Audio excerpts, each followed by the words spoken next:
दोस्तों स्वागत है आपका एम्पलीफायर वर्ल्ड चैनल में। LM324 इस आईसी के ऊपर आधारित ये बेस ट्रेवल का जो सर्किट का पीसीबी है ये लॉन्च हो चुका है और बहुत सारे बंदों के पास पहुंच चुका है। तो ये झनकार सीरीज़ के नाम से जाना जाता है और इसे आप AW324 BTS इस नाम से भी कहकर ऑर्डर प्लेस कर सकते हैं। तो इसके कंपोनेंट फिलिंग के बारे में हम यहाँ पर देखेंगे कि इसमें किस टाइप के कंपोनेंट्स लगते हैं और इसकी फिलिंग किस तरीके से की जाए। तो यहाँ पर मैंने सारे कंपोनेंट्स रख दिए हैं और अब हम यहाँ पर एक एक करके सभी कंपोनेंट्स इस बोर्ड में लगा देंगे। तो देखिए सबसे पहले शुरुआत रेजिस्टेंस से करते हैं। ये छोटे कंपोनेंट्स हैं और यहाँ पर देखिए एक चैनल यानी कि एक लेफ्ट चैनल है, एक राइट चैनल है। तो लेफ्ट चैनल में 4 पीस 10 के रेजिस्टेंस है, ये क्वार्टर वाट में है। देखिए बेस ट्रेबल का जो सर्किट होता है जहाँ सिग्नल फ्लो होता है, सिग्नल चलता है, वहाँ पर क्वार्टर वाट या क्वार्टर वाट से कम वैल्यू की रेजिस्टेंस भी लगाई जा सकती है। अब देखिए यहाँ पर इसके बाद ये 27 के है और दूसरे चैनल में यहाँ पर भी 27 के है। तो ये गेन रेजिस्टेंस है। जैसे कि इसमें क्या होता है कि 4 ऑप एम्प है तो 2 ऑप एम्प लेफ्ट के लिए और 2 ऑप एम्प राइट के। तो जो पहला ऑप एम्प होता है ये गेन कंट्रोल का काम करता है और गेन कंट्रोल के लिए यहाँ पर 27 के है। अब इसके बाद देखिए जो टोन कंट्रोल सेक्शन है वहाँ पर ट्रेबल के लिए और बेस के लिए रेजिस्टेंस लगी हुई है, तो इसे भी लगा लेते हैं। अब यहाँ पर जो सेकंड चैनल है इसमें भी जो सारी रेजिस्टेंस है सेम रिप्लिकेशन है, लेफ्ट चैनल में जैसा है सेम वैसा ही राइट चैनल में है। रेजिस्टेंस की वैल्यू सेम उसी तरीके से यहाँ पर लग जाएगी और रेजिस्टेंस की वैल्यू जो है उसके ऊपर प्रॉपर मार्किंग से लिखी हुई है, वैसे ही देख के लगा देना है। और यहाँ पर देखिए इनपुट के कनेक्टर्स यहाँ लगेंगे और इनपुट के कैपेसिटर यहाँ पर लगाए जा सकते हैं 1 माइक्रोफैराड से लेके 10 माइक्रोफैराड के बीच में। अब देखिए यहाँ पर ये जो 27 के रेजिस्टेंस है इसी के पैरेलल में यहाँ पर भी है 27 के। इसके पैरेलल में यहाँ पर एक पीएफ लगा होता है, 100 पीएफ से लेके 47 पीएफ इस तरीके से लगाया जा सकता है। तो यहाँ पर 100 पीएफ को लगाने के लिए इस तरीके से ब्रॉड और शॉर्ट दोनों टाइप के होल का अरेंजमेंट है। तो देखिए यहाँ पर इस टाइप से अरेंजमेंट किया है कि अगर पीएफ का साइज छोटा है, जैसे मार्केट में अलग अलग वोल्टेज के पीएफ मिलते हैं जिनका जो लेग का डिस्टेंस होता है वो कम ज़्यादा होते रहता है, तो इसी के लिए यहाँ पर ऐसा अरेंजमेंट किया है कि अगर लंबे साइज़ का पीएफ हो यानी कि जिसका लेग का डिस्टेंस ज़्यादा हो वो भी लग जाए और शॉर्ट लेग वाले जो डिस्टेंस वाले पीएफ हैं वो भी लग जाए। तो देखिए इस तरीके से यहाँ पर आसानी से ये लग जाता है। सेम ऐसे ही दूसरे चैनल में भी लगा देते हैं। यहाँ पर ये 100 पीएफ है। इसके बाद दोस्तों जो भी कैपेसिटर्स हैं यहाँ पर इजीली उनके नंबर्स इस तरीके से लिखे हुए हैं, जैसे यहाँ 223 लिखा हुआ है, 472 लिखा हुआ है। तो जो 223 है वो बेस के लिए है और 472 ये पीएफ ट्रिबल के लिए है। तो कई बार ट्रिबल अगर बहुत शार्प चाहिए तो 222 लगाया जा सकता है और 332 भी लगाया जा सकता है। और जो 223 है यानी 223 नंबर उसकी जगह वही लगाना है, दूसरा नहीं लगाना है बेस की जगह। केवल 472 की जगह आप 222 लगा सकते हैं और 472 के अलावा 332 लगाया जा सकता है।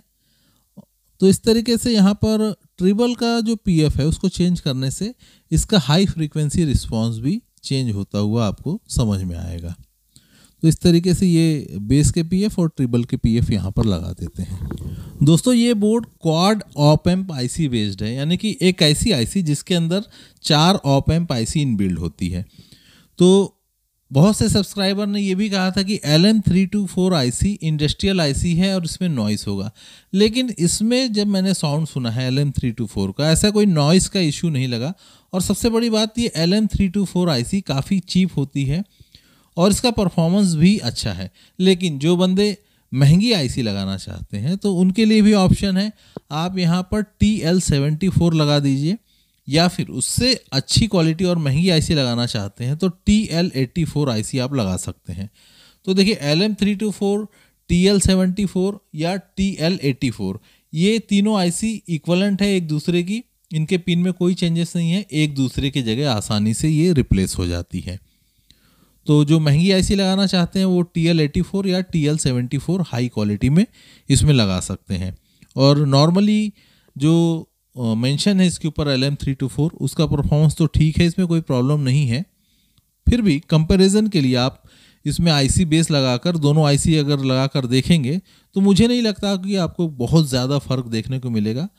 अंतर होगा भी तो बहुत मामूली सा होगा और वो समझ में भी नहीं आएगा। तो दोस्तों इस तरीके से यहाँ पर पीएफ और रेजिस्टेंस का काम हो चुका है। अब यहाँ पर देखिए ये कैपेसिटर्स है इनपुट के लिए। दोस्तों इनपुट कैपेसिटर 1 माइक्रोफैराड से लेके 2.2 माइक्रोफैराड या 4.7 माइक्रोफैराड, इनमें से जो भी मिल जाए आप इसमें लगा सकते हैं। इसके बाद देखिए यहाँ पर आउटपुट में भी ये 1 माइक्रोफैराड से लेके 4.7 माइक्रोफैराड के कैपेसिटर लगाए जा सकते हैं। तो ये आउटपुट में भी लग गए।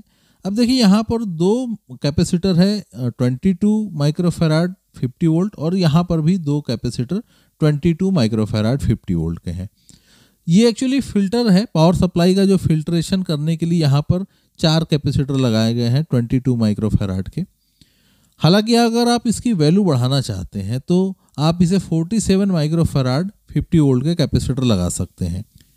तो दोस्तों यहाँ पर ये पावर सप्लाई में रिपल्स नहीं होना चाहिए, इसीलिए यहाँ पर 4 कैपेसिटर्स दिए गए हैं लो वैल्यू की, यानी कि माइक्रो यानी कि ऐसी रिपल्स जो कि लोअर वैल्यू के जो कैपेसिटर है वो उसके ऊपर वो काम करते हो, ताकि ये बेनिफिट्स यहाँ पर मिल जाए।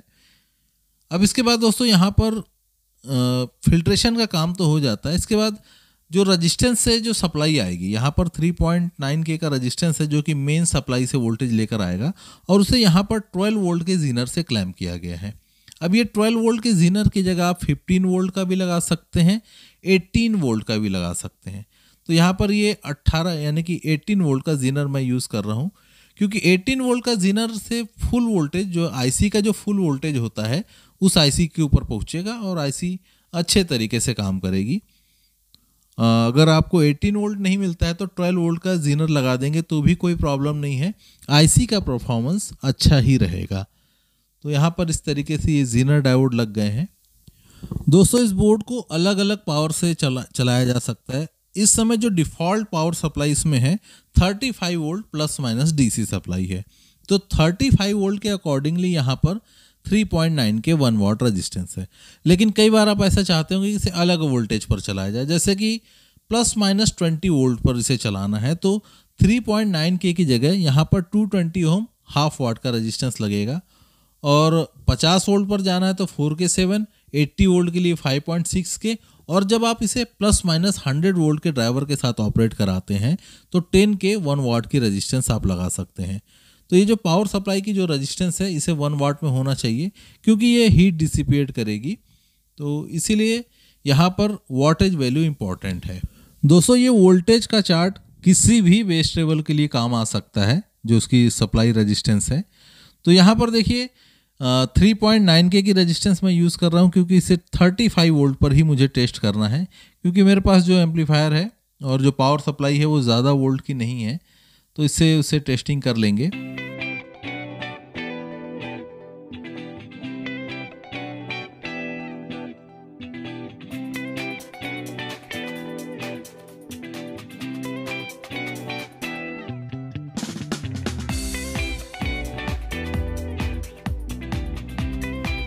तो लीजिए दोस्तों यहाँ पर सोल्डरिंग प्रोसेस सब कंप्लीट हो चुका है, और सोल्डरिंग प्रोसेस कंप्लीट होने के बाद ये बोर्ड कुछ इस तरीके से दिखाई देता है।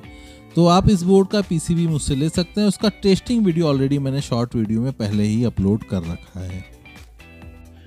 तो लीजिए दोस्तों एक बार फिर से इसका टेस्टिंग कर लेते हैं।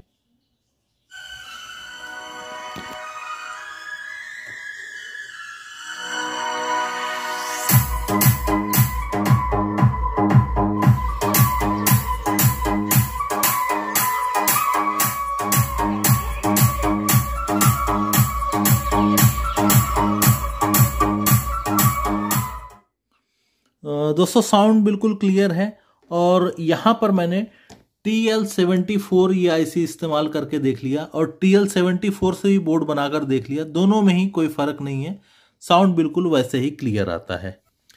तो दोस्तों आपका बहुत बहुत शुक्रिया, फिर मिलते हैं नेक्स्ट वीडियो में। Thank you for watching and have a nice day.